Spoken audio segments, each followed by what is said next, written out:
Hey guys, Dr. Snellgrove here, just recording a quick video for our Composition 2 class, and we're covering specifically for the poetry unit, the theme and tone section. So this is deja vu all over again. I'm sure inevitably we're not going to cover every single poem, at least I don't think, but just a quick overview of them, some interesting things about them, for better or for worse. We have some, some shorter, shorter ones in here. And I guess I'll just jump right to it. I always feel I hope you guys are having patience with me. I'm always over here like baby's first two screens set up. So it's like my camera here and I'm looking over here as I read, but it is what it is. All right. So the first one I wanted to go over is the poem Sarah Cleghorn's The Golf Links. And so I think that this is probably the shortest poem we've had so far. It's all of 4 lines. The golf links lie so near the mill that almost every day the laboring children can look out and see the men at play.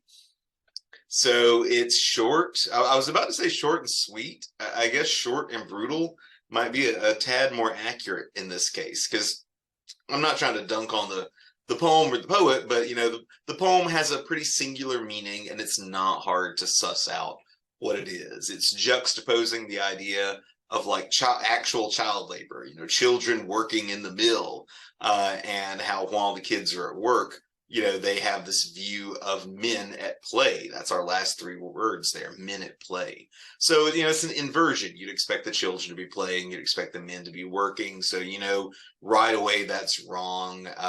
You're juxtaposing the extremely negative, act of, child labor. I say extremely negative. I guess a growing number of politicians are trying to bring that one back.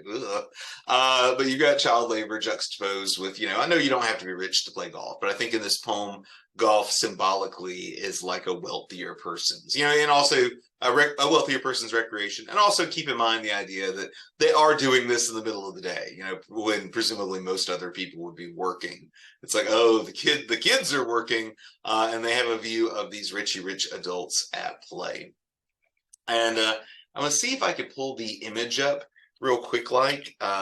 So it's obviously not in exactly the same situation, but these days, whenever I reread this poem, it reminds me of this really crazy image that went viral a few years ago. I'm trying to get you a decent quality resolution over here.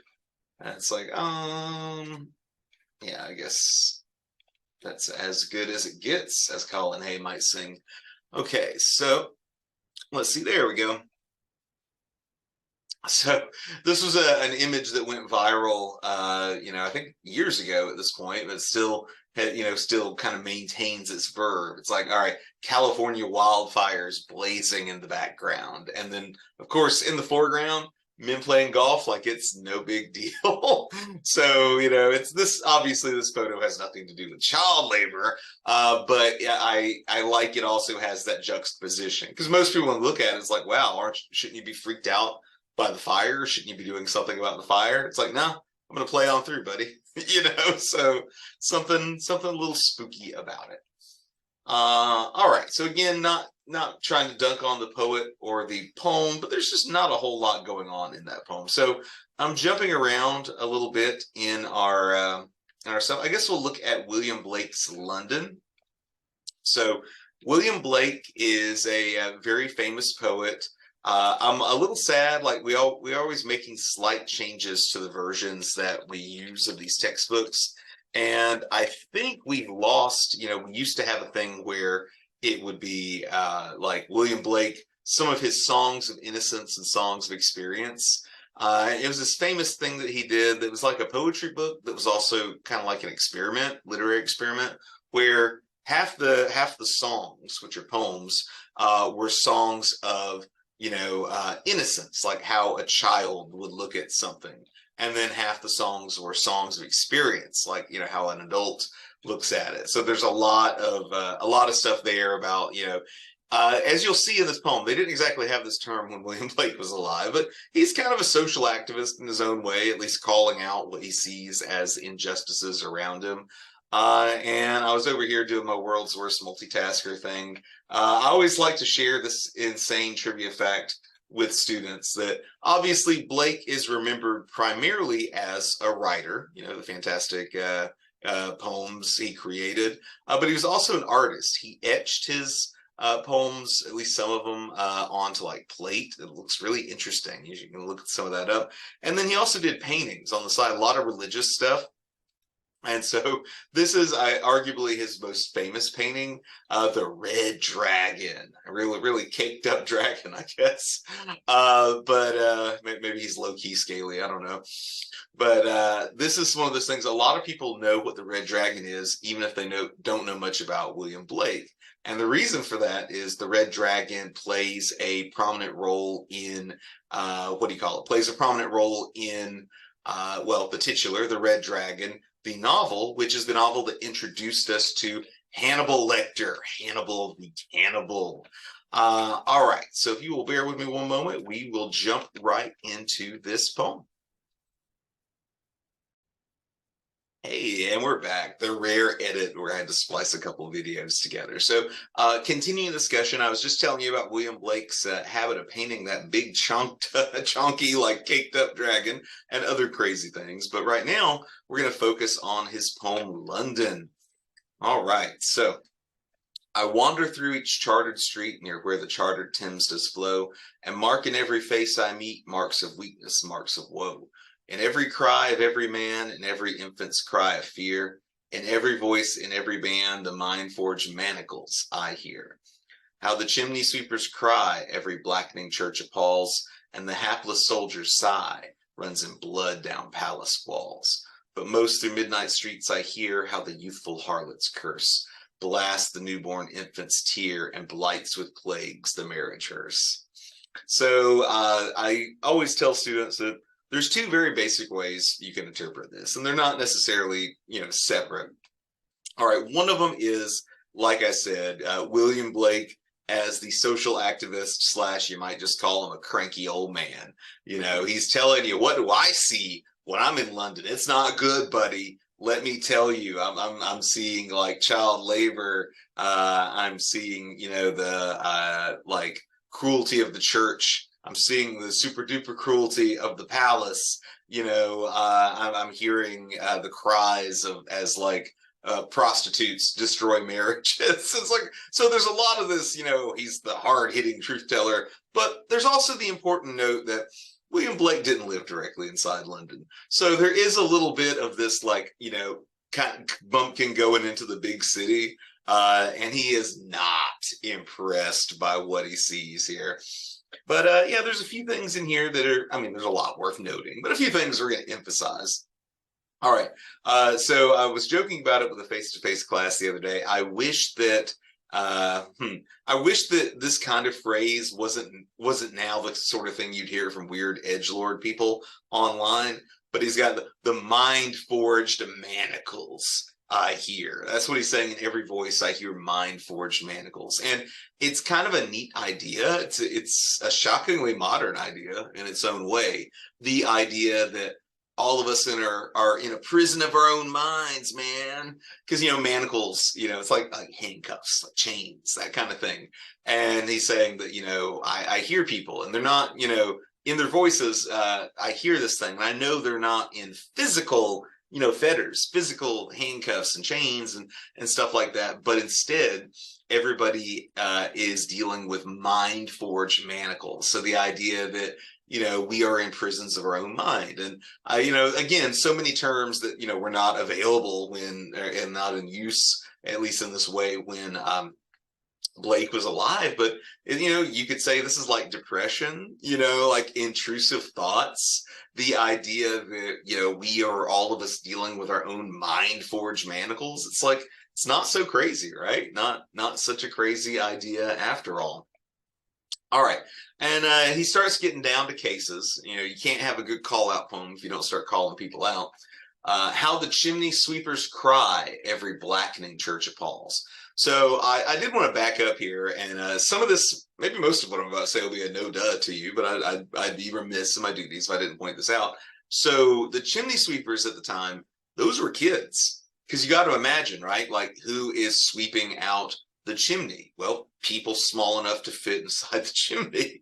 And then it's like, okay, well, when is the chimney likely to need sweeping? When it's been used a lot? When is the chimney being used a lot? Wintertime. So one of the things that really pissed Blake off, and he wrote about it memorably in some other poems too, is the idea like, oh yeah, most of society, most of like British society at the time just kind of accepted, like, yeah, we got these children sweeping out chimneys. Yeah, sometimes they die. That's okay. It's like, whoa. So how the chimney sweepers cry, every blackening church appalls. And so it's weird phrasing here from the weird phrase master himself, but I thought this was an interesting notion, how the chimney sweepers cry, every blackening church appalls. So one of the other things, I swear I'm not making this up, like this is extensively in his other writing as well, Blake likes to call the church out. So I mentioned those songs of innocence and experience earlier. There's one of them where the song of innocence is talking about like, it's so awesome the church has decided to feed us on this holy feast day. You know, all us poor people, we get to eat. And then there's a song of experience like, you know, you could be feeding them the rest of the year too. You don't have to wait for the special holidays. So he's got that dog in him when it comes to, you know, criticizing what he sees as the hypocrisy of the church. And so that's part of what's going on here. It's like we live in a society, and I wish I should have just assigned with the damn songs of innocence experience, even if it's just online. Because I was going to say it's an explicit thing in one of those songs where it's like, oh, you know, there's children that are working and dying in chimneys while other people are singing hymns in church. And he loves this idea of juxtaposition, like you're safe and happy in this church, but your God would want you, your Christ would want you to save these children's lives, and you ain't doing it. So how the chimney sweepers cry, every blackening church appalls. It's like, you should be appalled. You know, when we hear the cry of children in pain and we see an indifferent church, we see a complicit church. This is Blake's, you know, mentality. Obviously not telling you to share that mentality. Although honestly, I don't know how many chimney sweepers you would know, especially around here. And then we have a similar vibe going, and the hapless soldier's sigh runs in blood down palace walls. So that idea there of, you know, like the hapless soldier, you know, hapless, like he's not, you know, rather literally not in control of his own destiny, right? The idea of, you know, you take orders, you know, you go where you're sent. So it's like, it's not necessarily the terrible things the soldier does is not directly or maybe primarily his fault. Blake seems to suggest the hapless soldier's sigh runs in blood down palace walls. So this was years before the Nuremberg trials, but there does seem to be a like, I was just following orders. It's like, well, the orders were monstrous. You know, the hapless soldiers are causing like terror. And again, you can imagine all of his crunchy thoughts on all of this. You can imagine how he felt about British imperialism expanding throughout the world. Anyways, but most of their midnight streets, I hear how the youthful harlot's curse blasts the newborn infant's tear and blights with plagues the marriage hearse. So you know, in case you thought he was that progressive, he does save his last bit of smoke here for calling out hookers, basically. The youthful harlot's curse blasts the newborn infant's tear and blights with plagues the marriage hearse. So there's a lot going on here in that last line, right? All right, first, in case you were curious and just too polite to ask, yeah, he's 100% talking about STDs there. Blights with plagues the marriage hearse. It's like, okay, you know, presumably probably the husband is having sex with these youthful harlots and bringing STDs into his marriage. And you see Blake like a cynic right to the very end here. Blights with plagues the marriage hearse. So what is a hearse? A hearse carries a dead body, right? And so the idea that you don't have a marriage that's lasting forever or anything like that, you have a hearse. You're just carrying around the dead body and we're waiting for it to drop, buddy. So William Blake, very cheerful. Some very iconic poetry, some very iconic art. Very, very cheerful man, though. Let's see. We've gone from that. I'm jumping around into different poems here. Here's a short one, and the poem itself is pretty strangely short, and it's one of those things that I'm going to cover it with you, but it's a poem that, like, in particular on Twitter, people suddenly, what do you call it? Suddenly rediscover William Carlos Williams' poem, This Is Just to Say, like every few years, it seems like. So I think I've got an article I'm doing a world's worst multitask routine. I've got an article I pulled up from like 2017 over here. So first I'm going to cover the poem, which is super short. And, we'll talk about the meaning or lack thereof, and then we'll talk about the social phenomenon. So This Is Just to Say by William Carlos Williams. I have eaten the plums that were in the icebox and which you were probably saving for breakfast. Forgive me. They were delicious, so sweet and so cold. That's the whole poem. And so it's a poem that almost dares you to find a greater meaning in it. So for instance, I had a student yesterday, we were talking about it, and they said maybe it's a poem about death.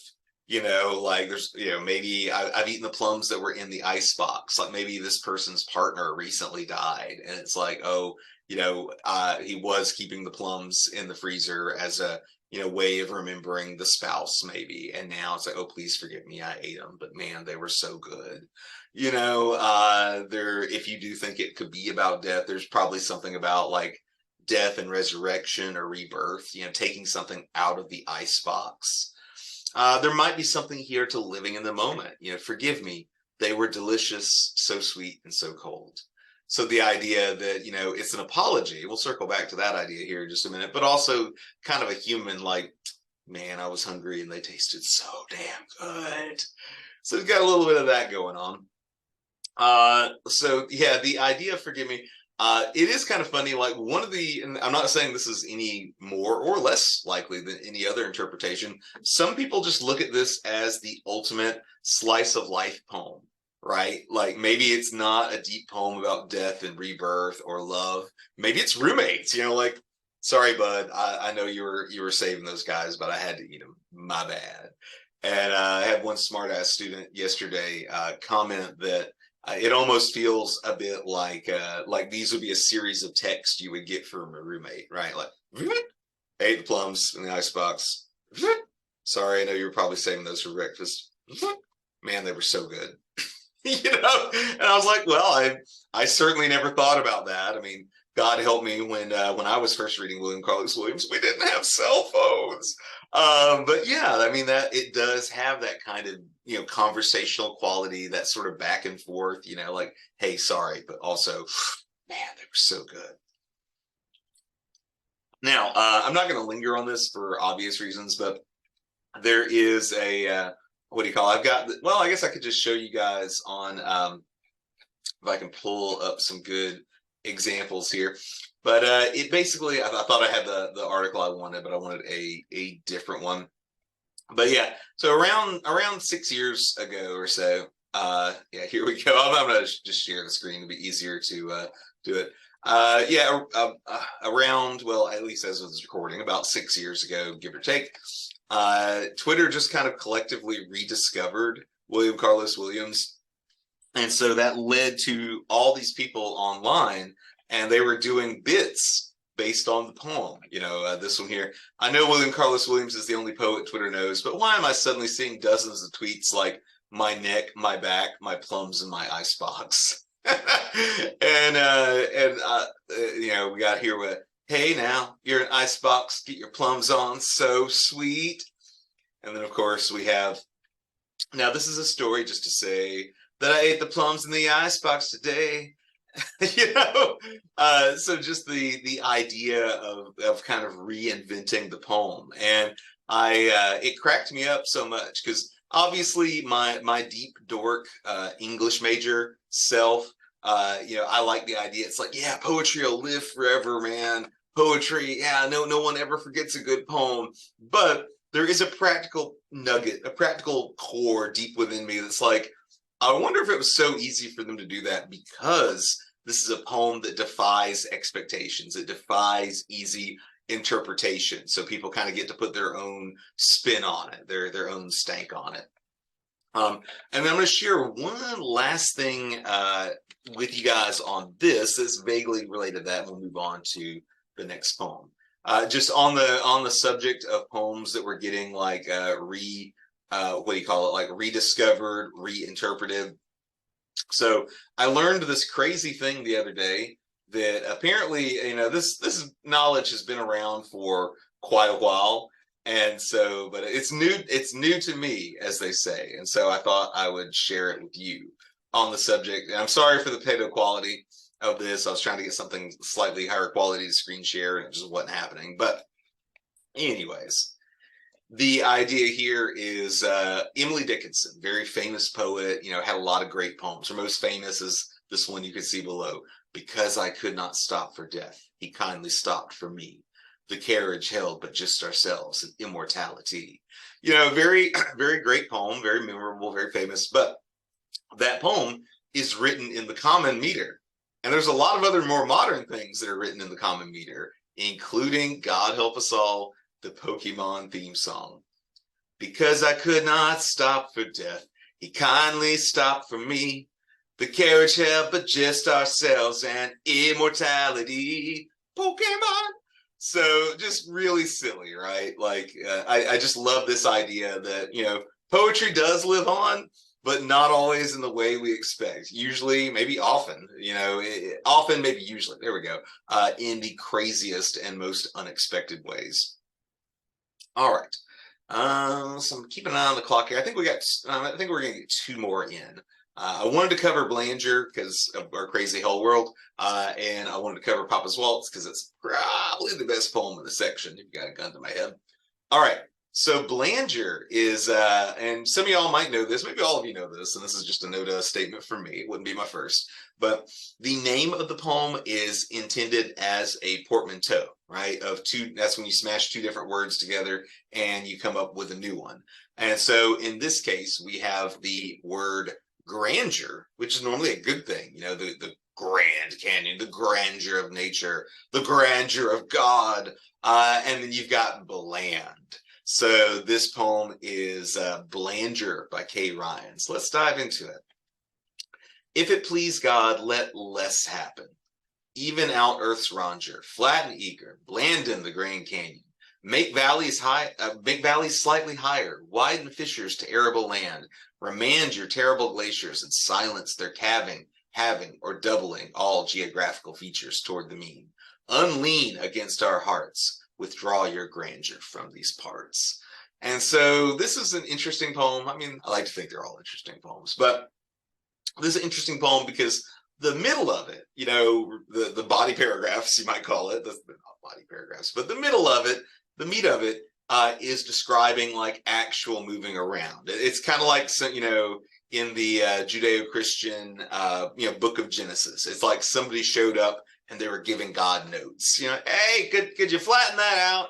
Widen those fissures over there. Get those glaciers back, buddy. And that kind of stuff. So you can just interpret it as a playful, that kind of thing, like a person having a very quirked up conversation with God.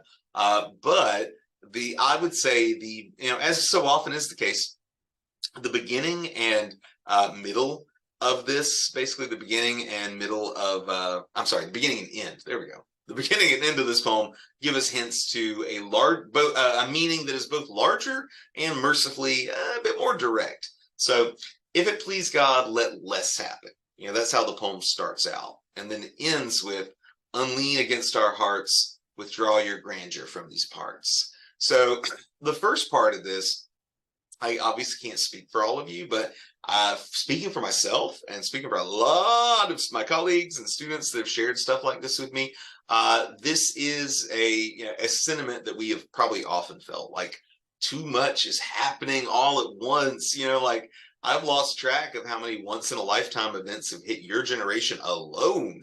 And it's one of those things. And so it's like, this poem, this is probably a lowbrow thing to think about, but this poem always reminds me the old joke, may you live in interesting times is actually a curse. And most people, especially younger people, of course, you say, I want to live an interesting time. I want to have an interesting life. I don't want to be bored all the time. And then it's like, oh, interesting stuff starts happening. It's like you're busy all the time. And eventually it's like, I want off this ride. I want to not do this anymore. So it's like, you can at least for me, it's pretty easy to vibe with the beginning of that. If it please God, let less happen. And then we get an echo of that at the end, of course. Unlean against our hearts, withdraw your grandeur from these parts. And so I thought this was an interesting idea because, the grandeur of God, like I'm obviously not telling you what to believe or anything like that, but, normally people would express that as a good thing. You want to be in the grandeur of God, but this almost sounds like some scary Old Testament type stuff, right? That, God, when God rocks up, in the Old Testament, it's not always a happy occasion. It's very often a scary occasion. Don't ask me, go dig Job's first kids up. And so it's like the idea that I like this line, I like this phrasing, unlean against our hearts, right? So the idea that, even as in the logic of this poem, even as God is shaping the world, he's also leaning against our hearts. So it's like leaning against a mountain, but also leaning against the human heart. But the human heart is more fragile, more vulnerable than a mountain, right? And so that's part of the plea of the poem. It's like, please let less happen. Stop moving things around. I need a minute to breathe. I need to catch up. Just stop leaning on my heart so I can recover. So I don't know. I really like this poem. I think it. I like to think if you're a religious person, it's not directly sacrilegious or anything. I think a lot of believers probably have had conversations with God kind of like this. Hey, can we slow things down a little bit? But even if you are not, perhaps especially if you're not a believer, it's also easy to interpret this just as kind of a playful thought construction. The idea that God as standing in for any sort of architect of our destiny. It's it's a very human thing, right? Like simultaneously when your life is full of stresses and full of woes, it's very human to figure out like whose fault is this. It's also very human, of course, we never think it's our fault. And so in this case, having identified like, oh man, it's God, what he's doing. I can't keep up, man. His world is too much with us, right? The world is moving too fast. And so that idea of like, yeah, we just, we want a moment to pause. All right. So yeah, that's and then we're gonna go into one more poem, I think, for this section. It's Theodore Rothke's My Papa's Waltz. And I'll go ahead and read it to you. And this is the rare occasion where I'm going to tell you the main interpretations of the poem before I read it, because mostly discussions, when we talk about this with students, we mostly center the discussion around like, hey, what is happening here? Basically, is this person, what do you call it? Oh, goodness. Sorry, I was reading a note from a client. Your intro was a little too doom and gloom. I was like, oh, sorry. Maybe God is leaning on my heart a little too much. Have you considered that, client? Speaking of cheerful stuff, speaking of doom and gloom. All right, so My Papa's Waltz. This is describing the story of a young child's interaction with his father. It's called My Papa's Waltz, so it's written as if they are dancing together. The question I want you to consider as I read this to you, Dr. Snellgrove's Story Hour, is this kid getting the shit beat out of him or not? So let's do it. The whiskey on your breath could make a small boy dizzy, but I hung on like death. Such waltzing was not easy. We romped until the pan slid from the kitchen shelf. My mother's countenance could not unfrown itself. The hand that held my wrist was battered on one knuckle. At every step you missed, my right ear scraped the buckle. You beat time on my head with a palm caked hard by dirt, then waltzed me off to bed, still clinging to your shirt. All right. So there's a lot going on here. So like one of the things we seem to know objectively is dude's drunk. Right, very first line, the whiskey on your breath. Next line could make a small boy dizzy. And here's where it gets interesting. Like if they are actually dancing, We know they are dancing very easily because another objective fact that we know, or I'm sorry, did I say easily? Energetically. Maybe it was easy for the dad because he's that drunk. Maybe he's moving very easily, very light on his feet. But they are dancing very aggressively, very energetically. It's like we romped until the pans slid from the kitchen shelf. So it's like, if it's actual dancing, holy God, you are knocking stuff down in the kitchen. My mother's countenance could not unfrown itself. So it's like, hey, whatever these guys are doing, mom ain't happy. You know, she's frowning about all this. And then here's where we start getting to the ambiguous stuff, mostly towards the end. Well, it's a whopping 4 stanzas. So the back half would be more accurate. The hand that held my wrist was battered on one knuckle. All right, so it's one of those things like that doesn't, on the face of it, doesn't necessarily sound like you know, a bad thing, but you know, as one of my astute students, maybe she's a dancer, pointed out yesterday, it's like you don't normally hold a wrist down for a waltz. It's like, you're correct. And then at every step you missed, my right ear scraped a buckle. And so, you know, I had some students, it's like you can tell who had the wilder upbringing. You know, some of my students see that part, they're like, oh, he getting beat with a belt now. And it's like, maybe, but, you know, keep in mind, he's very young, he's very short. There is an interpretation of this where dad is drunk, screwing up his dancing, and like his actual belt buckle is scraping the kid's ear. And then the last really, well, the last 2 ambiguous bits, you beat time on my head with a palm caked hard by dirt, then waltz me off to bed, still clinging to your shirt. So like, you beat time on my head with a palm caked hard by dirt. So, you know, this could be a goofy, like dad's keeping time to some music, like using the kid's head as a drum. So that's not necessarily abuse on its own. But again, I keep saying one of my more astute students, but one of my more astute students yesterday was pointing out, like, you beat time on my head with a palm caked hard by dirt. So it's like, he's hitting you hard enough that you can feel the dirt on his palm. That sounds pretty rough, right? You know, very, very rough indeed. And then we get that last bit of ambiguity, though. Then waltz me off to bed, still clinging to your shirt.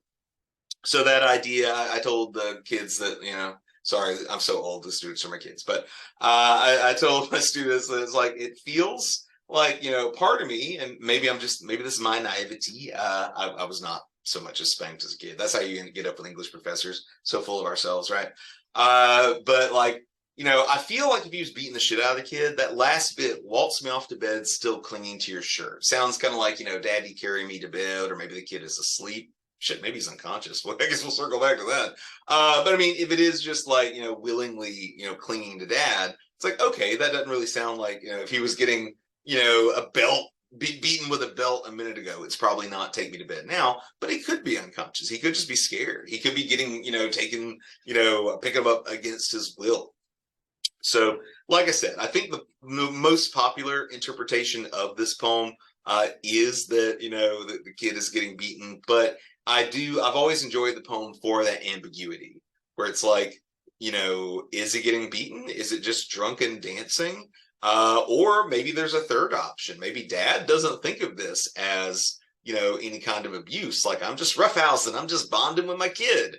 And maybe the kid, as the speaker's now grown up and he's looking back, it's like, oh, that was kind of fucked up, wasn't it? You know, how dad got, you know, drunk every night and danced me around. We knocked all the shelf, you know, all the pans off the shelves, and he beat me on the head, and my ear got all scraped up. It's like, yeah. So you know, there is an interpretation there that even if that was not intentional abuse, it was still abuse per se. Very cheerful. Sorry to end on that one, but like I said, unconsciously almost, I usually try to end on what I consider the best poem, and I think it's My Papa's Waltz in this section by a country mom. All right, so if y'all have any questions about the poems, about the essay, about anything else, you know the drill at this point. Feel free to email me. Feel free to text me at 863-835-2399. You have a good one. Bye.